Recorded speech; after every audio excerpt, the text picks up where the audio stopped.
Hey guys, welcome back. BDCKR here. We're back with our weekly recap of all things Injustice. This is for the week of May 5th, 2022.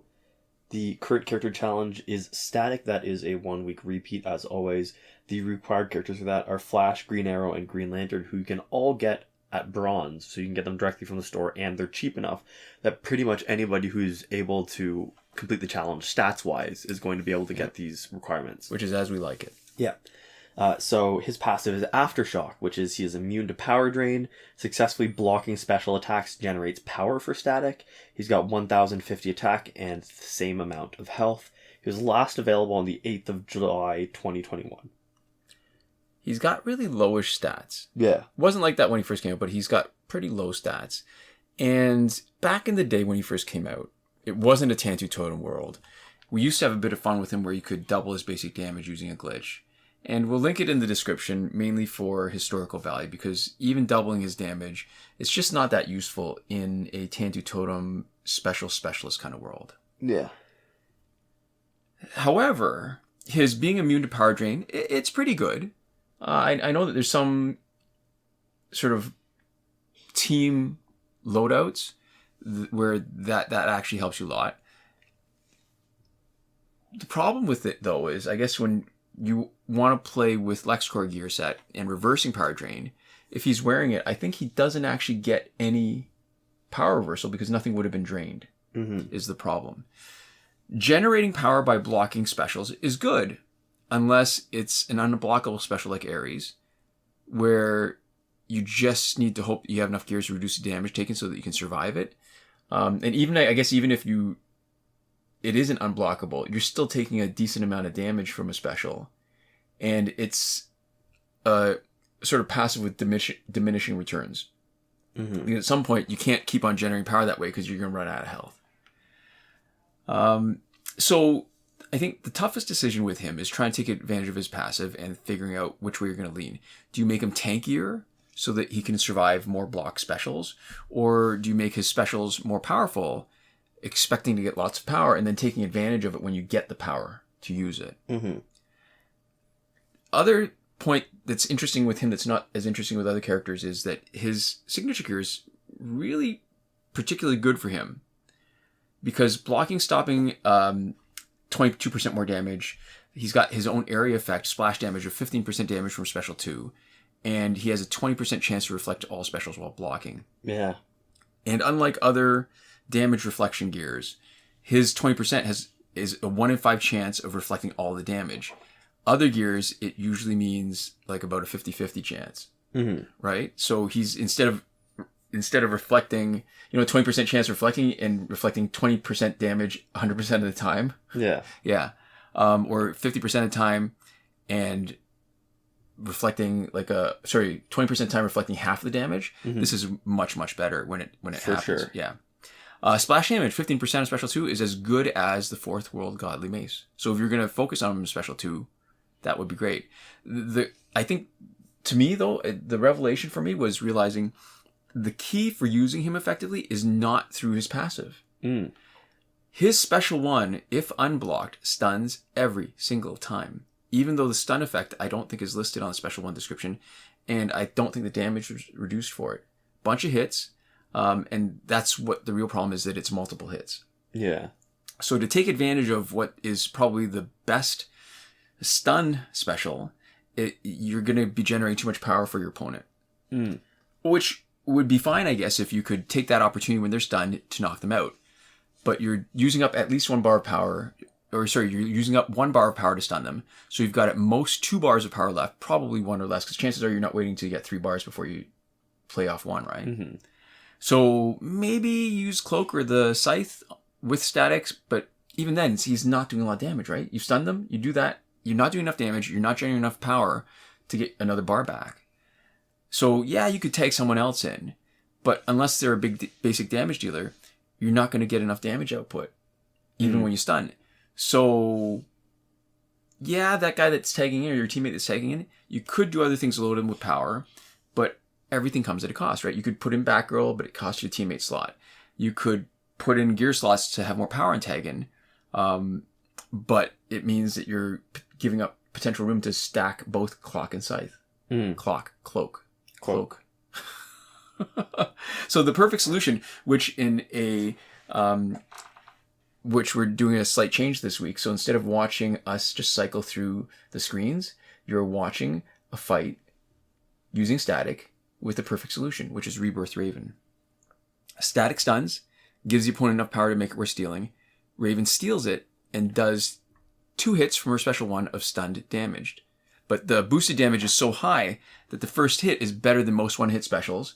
It's pretty much enough to knock out anybody, and it's kind of spectacular.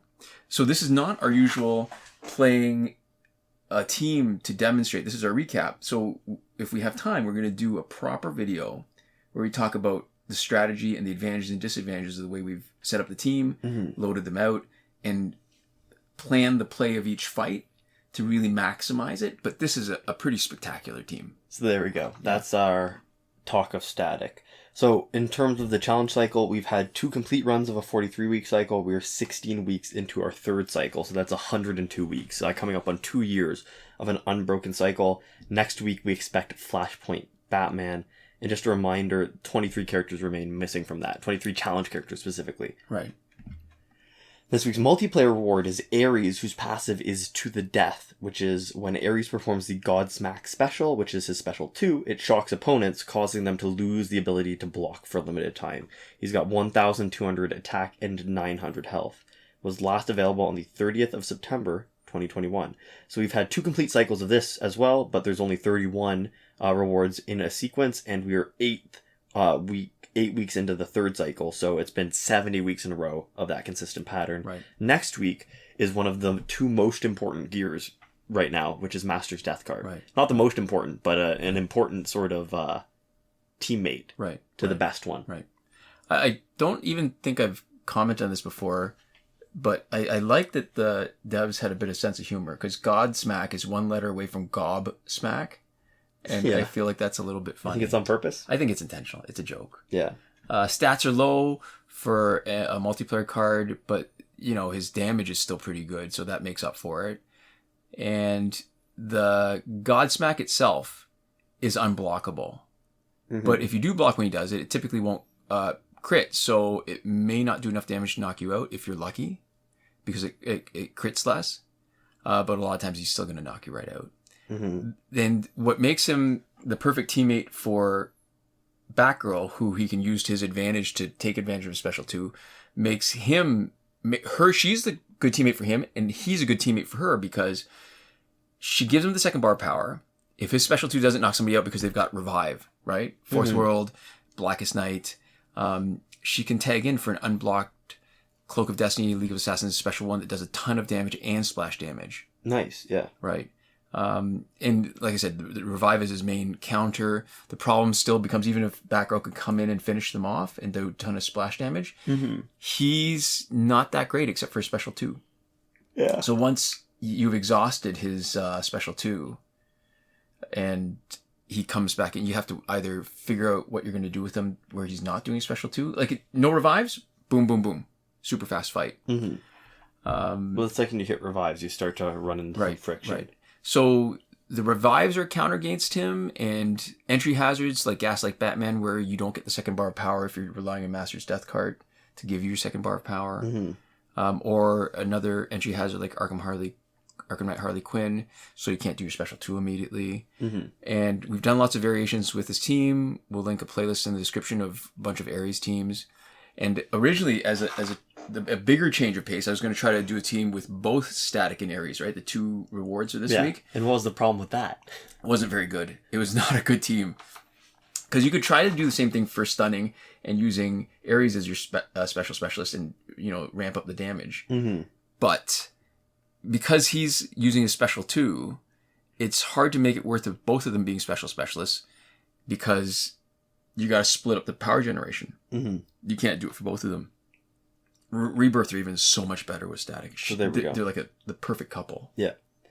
Moving on to the store, we have the Icebreaker pack for $24.99 Canadian. And that comes with Killer Frost Regime, and Luchador Bane. they're all challenge characters. So, whether or not this is worth it depends a lot on how you feel about challenge characters. And in our opinion, usually they're not worth very much to us. Right, right. And this isn't any clue for what next week's challenge is, right? Which is not, I guess, unusual. It's happened before. It is unusual. Before. It's unusual, but not unheard of. Right, that's it. All right, it's not rare. So we don't get a clue, but based on the cycle, we think it's Flashpoint, and we have no reason to think the cycle is going to change after almost 2 years. Yeah. We also have the character bundle Battle of Themyscira for the second week, the Survivor pack, which has been around for 17 weeks now, the character bundle Batman Universe pack, which has been around for 22 weeks, Most Wanted pack for 29 weeks, the Nth Metal packs, all three are still in the store, and they've been there for an extended period of time now. Yeah. In our Survivor, we have the League of Assassins gear set until the 18th of May 2022. Phantom Zone is finished. We've got double XP this weekend for probably Mother's Day. That's the only thing I can think of, because usually they tie it into an event. But I think it's a funny kind of thing where for Mother's Day, you're giving a bunch of guys, which is the biggest audience demographic of Injustice, I think, right? Yeah. You're giving a bunch of guys a reason to not hang around other people. Or if you're a mother, you're giving them reason to not hang out with their family. Interesting. Anyways, Fight 62 is still broken. Last weekend's breakthrough was Harley Quinn, Killer Croc, and Martian Manhunter, so this coming weekend's should be Hawkgirl, Green Lantern, and Lobo. And you can check out the link in the description to a thread from user Devlin16 that has a complete breakthrough cycle if you want to check that out for yourself. Right. So this week, because it's the first of the month, we are going to go into detail again, even though there are no new glitches. I forgot to say spoiler alert. But we're going to talk about all the glitches. Yeah, we're going to talk about them in a bit more detail. They are all explained in a video as part of the playlist that you can reach by clicking the eye in the top right corner of this video. We are Android only, and specifically Android 9. So we can only confirm these glitches for Android 9. And that matters because I think there's some variations between what's available Android 9, 10, and 11. Mm-hmm. And some of it probably has to do with the speed of our device, because I feel like that the slower it is, the easier it is to take advantage of some of the glitches when your device is slow. Mm-hmm. So starting off with the not working glitches, stuff that you used to do in the past, stuff that you maybe would want to do or would ask about, but you can't. It's a lot harder to look up a negative. Right. So that's why we start with these. There's nothing for power credits that we are willing to endorse or that we're even confident still works. There was a glitch that was talked about a while ago that we haven't seen really any buzz about in a long time, that we talked about in Season 6, Episode 9 of our P&Q and CNAT, and specifically why we didn't endorse it. Right. In terms of other stuff that you might want to do that you can't, there's no glitch for getting repeated past multiplayer season rewards. There's no glitch for getting early multiplayer season rewards. There's no glitch to get through the Phantom Zone supernaturally quickly. You just have to get through it really fast, which we've done as fast as 8 minutes and 20 seconds, which is pretty good, but not, I think glitched. I might have a footage that's 8:14. I just gotta keep on finding time to put it up. Yeah, and there's no way to skip watching the video for the free energy button. You either have to watch the video or not get the energy. Right. I mean, the one working one is the time shift. Mm-hmm. So working glitches. If Phantom Zone were around, it would still be working, and we assume that because it hasn't been not working yet for any of the Phantom Zone events, and also because it is exactly the same method as the challenge reset, which is working and confirmed on the current static challenge. And the reason why we bring this up a lot and remind people, even when the Phantom Zone is closed, is that you get in the habit of resetting your challenge. Remember, you're going to reset the progress on both of them at the same time. Mm-hmm. Android 10, if you're having trouble because you need to re-download more than 1 gig of data when you clear the app data, potential solution, cut and pasted in our description into our description from a viewer, Tame Kakde, about which files to move around, so that instead of having to re-download it, instead of deleting it and re-downloading it, just shift it to another place on your device. Yeah. And then shift it back when you're done most of the steps in the challenge reset. The breakthrough glitch to let you play it repeatedly is still working. And the airplane mode / refund glitch, that's for refunding any random reward you get from a pack, is still working. You can do that for anything that doesn't require an internet connection. So that means that you can't do it for Phantom Zone rewards, and you can't do it for like cash packs or anything that you need to go through the Google Play Store. Yeah. I mean, that's the hardest, right? So it makes it hard to really know sometimes when there's a random drop rate and you don't know exactly what's in it, because it's hard to just spend real money over and over again. Yeah. So there we go. Time shifting still works in Android, like you mentioned before. That's for unlimited survivor play and energy recharges. As always, return your clock back to normal, your date and time settings, Right. Before you go back to playing as usual. Don't just Right. play like a month in the future. Right. And last but not least, in between the not working and working glitches, we have the promotion glitch, where you can promote characters that are still locked. It hasn't had the right conditions since update 2.14, which is years and years ago now. So it's not testable, it's not usable, but it's never technically failed us. So we're keeping it here on that technicality until the day that the conditions are right and it does fail us, which are probably never coming. Until the sun burns itself out. Yeah. Or until we stop uploading these videos to the channel. Yeah. So there we go. And that's all of our content, but we'd also like to give a massive thank you to all the lovely folks who support us on Patreon. Oh, actually, it is sort of the end, but I'm going to do a treat for you, because if the footage for the team play is going to finish up, I'm going to do it keep on running it until it finishes, even after we stop talking. Okay. But I will try to remove all the loading screens so you can just get the sweet, sweet fight scenes with Static and Rebirth in a real tag team. Okay, match. there we go. But either way, huge thank you to all of our wonderful supporters on Patreon. And that would be BomboBen, Console Peasant, and Edwoon at the top tier last word. Sinemac and Mohammed Albshaiti at Your Message Here tier. Shawn Farrell, Daniel Simonson, Aaron Maule, Michael DeVries, Brandon C., Irvin Ruiz, Eddydoo, and Hoshi127 at the credited level. And Chris Wolff, Scarlet Dani, Awesomegamer 2for1, Pavu RS, Gavin, Mallott, and Isfar at the gratitude level. Thank you so much for your support, and we'll see you next time. Komoda.